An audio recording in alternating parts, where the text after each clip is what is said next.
Wellington dropped almost 6% yesterday. Why did it drop almost 6%? Look at that. Look at that drop. Why? Anyone want to take a gander why that happened? Now, this is actually a good question. My man Glenn had emailed me this, and I'm not making fun of him. This is actually a wonderful question. I'm glad he emailed me this, frankly, because I guarantee many of you guys are going to have the same thing. But Glenn had the guts to actually to ask. So this is good. So Glenn, much obliged for your question. I'm not bashing you. I'm telling you right now, you are one of millions who are going to see the same thing. You're like, what the hell? So Glenn says, look, man, it dropped 6%. This is my, I don't have my email here, but basically calls it a safer fund, if that makes sense. So let's take a look. It's a simple explanation, Glenn. All right, so what happened was, here's Wellington Fund. It dropped by $2.80 yesterday, which is 5.96% of its net asset value. So let's go to Vanguard, and we're going to see what happens. So we're going to see, here's Wellington. This is Admiral shares. This is the same thing with the investor shares. All we're going to do is we're going to go to distributions, and we're going to see had a capital gain of $4. Capital gain of $4. And this is the Admiral shares, by the way. Well, let's go to the regular shares, so we can compare the two. VELX. So they'll probably have a capital gain about $250, I'm presuming. Let's take a look. Something like that. All right, so they're gonna have a capital gain distribution of $2.35. Yeah, on yesterday. So look at that, 236 plus 17 plus 21. So the share price had 2.36 plus 0.17 plus 0.21.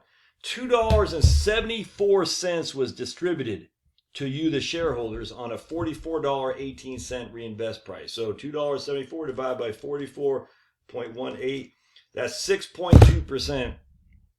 So actually the shares actually gained. So it redistributed, had income distributions of 6.2% of net asset value, but actually only dropped by 5.96%. So Wellington itself was actually up by 6.2 minus 0.596, 0.024%. So it was actually up on the day, because it distributed 6.2% of its net asset value, but it only actually fell by 5.96. So the actual share price improved relative to the distributions. That probably doesn't make sense. But anyway, that's good.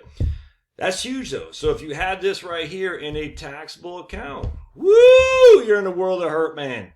That is 40. I mean, I'm telling you, man, that's for every share you had, per share distribution, you got $2.35 of a distribution long-term capital gain. So think about it. For every share you had, what do we say? 2.36 plus 0.21 plus 0.17.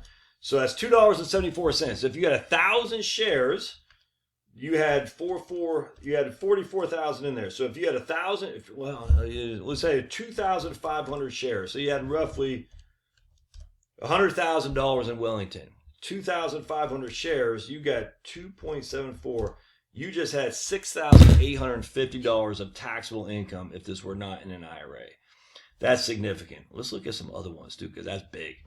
Reinvested capital gain, 5.9% as NAV. Woo! Unrealized appreciation, $13. So they just distributed 28% of the net unrealized appreciation. So if you had this in a non-IRA, woo, you're in a world of hurt. Hope this helps. A great question, Glenn, and I hope that explains it for you. All right, well, actually, I didn't finish up. What this means is you actually got reinvested. You have more shares. So if you had this reinvested, you simply have more shares in the fund now. That's all there is to it. You have not lost any value unless you had it coming out as income, which I never recommend. If you had this reinvested, you have more shares for the fund. You're actually even. You're actually up for the day. All right, you were up for the day if you have it reinvested. So hope this helps. Love to hear your thoughts. We'll see you.